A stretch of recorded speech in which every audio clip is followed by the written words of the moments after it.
आइलवा कुछ गावे चाहता बजावे चाहता, लेकिन न हमें गावे का शहूर बा, नहाई भैया लोग के बजौले के लूर है, खाली खैला का शहूर है, कुछ के ज्ञान नहीं खी। अबोध बालक समझ के एक बार आपके शरण में आ नहीं, हमें उठा नहीं है प्रभु, अर्जी हमार मर्जी आप कहो। का दास कहत बा,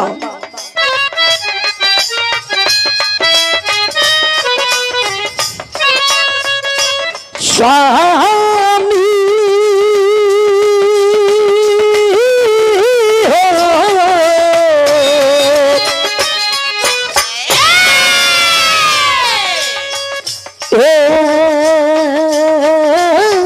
हमर दाता,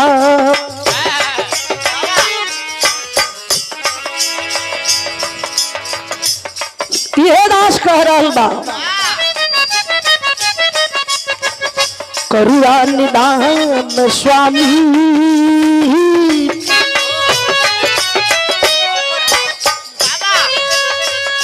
रन में बन में जे जहां आपके दिल से पुकारलस, दुनिया के मालिक आप हैं। नाम सुन ले है दास, लेकिन आज साथ साथ ई गरिमाई हौसला देखे के मिलत बा, यही लिए दास कहत बा, करुणा निधान स्वामी जगत के दाता हुआ, करुणा निधान स्वामी जगत के दाता हो,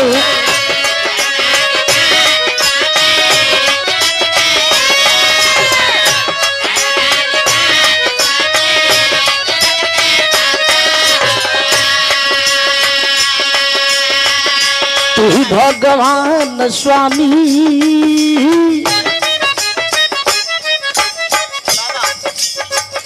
तू ही भगवान ये स्वामी जगत के दाता हुआ, तू ही भगवान स्वामी जगत के दाता हो,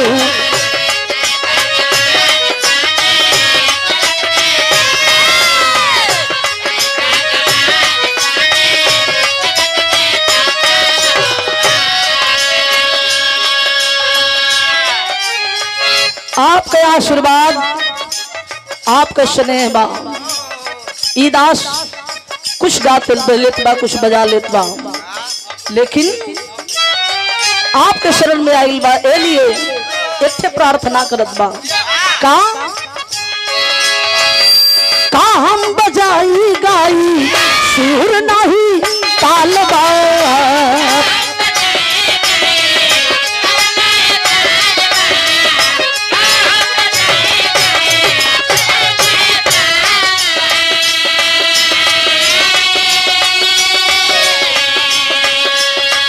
आपके कृपा से बाबा बाजत करे ताल बा,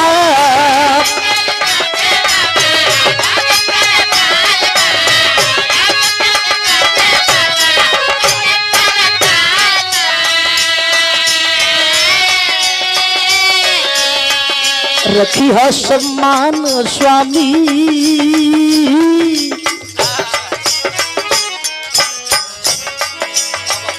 रखी है सम्मान स्वामी जगत के दाता हुआ, रखी है सम्मान स्वामी जगत के दाता हो,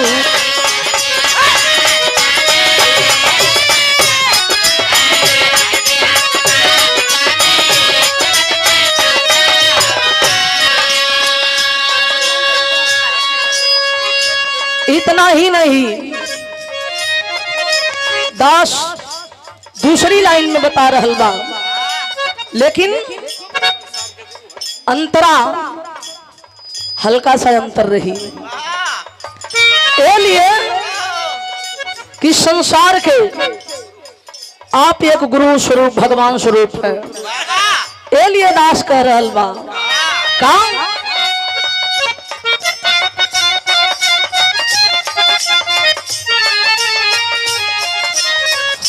गुरु के शरणिया हो,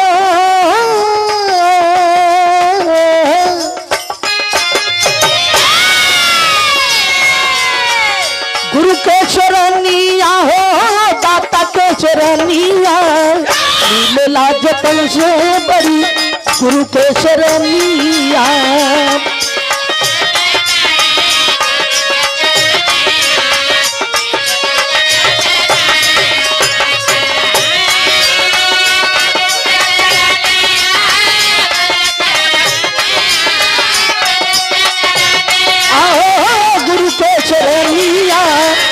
मिलला जतन से बड़ी गुरु के चरनी।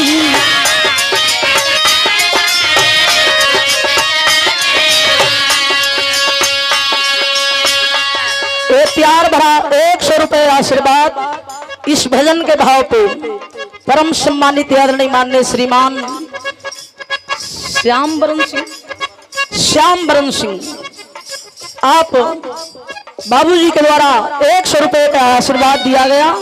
शरणों में कोट कोट सनमन सकल पंच के 100 में नमन प्रणाम। दूसरी लाइन यह अंतरा की कड़ी है। ये हमारे उमेश गाजीपुरिया जी के लाइन जा रही है। क्या रानी अबोध बोधा गुरुदेव ने हंसे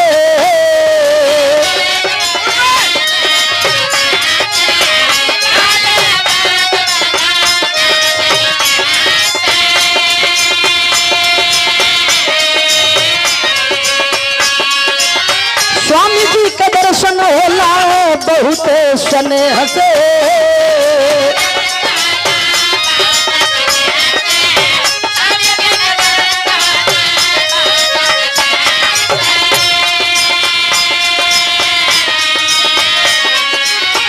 कई के भजनिया हो कई के भजनिया मिलला जतन से बड़ी गुरु के शरणिया मिलला जतन से बड़ी।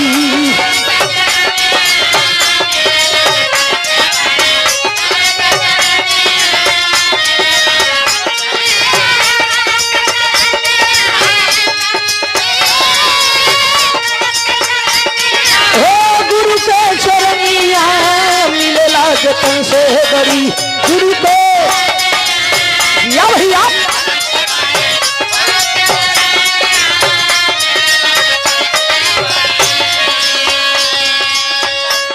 दूसरी लाइन लिखलन की जिंदगी का प्रथम गुरु है कौन? माई तो जन्मती तायमुरी धरावेले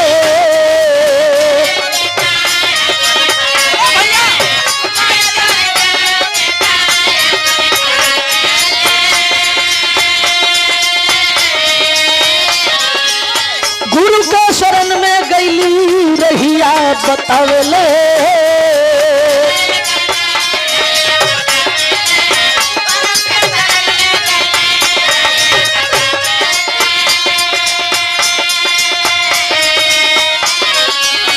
तरी है जीवनिया हो तरी है जीवनिया मिलला जतन से बड़ी गुरु के चरनिया मिलला जतन से बड़ी।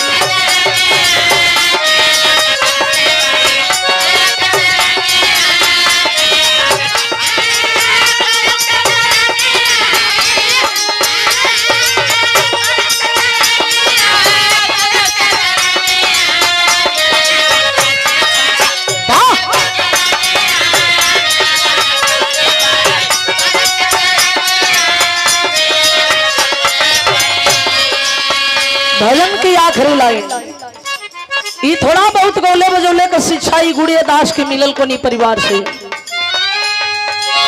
बिहारी गणेश शशि में गाजीपुरिया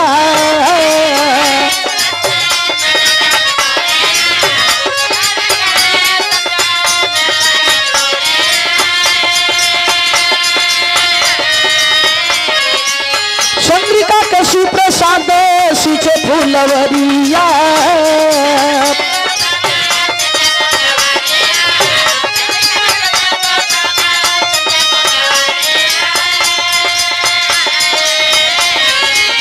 बिंदु थोड़ा मनिया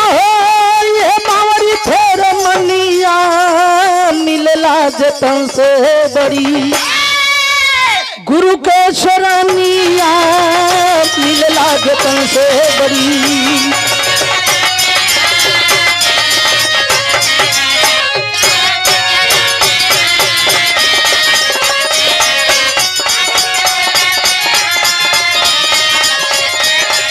अरे गुरु के शरणिया मिल लागे तुमसे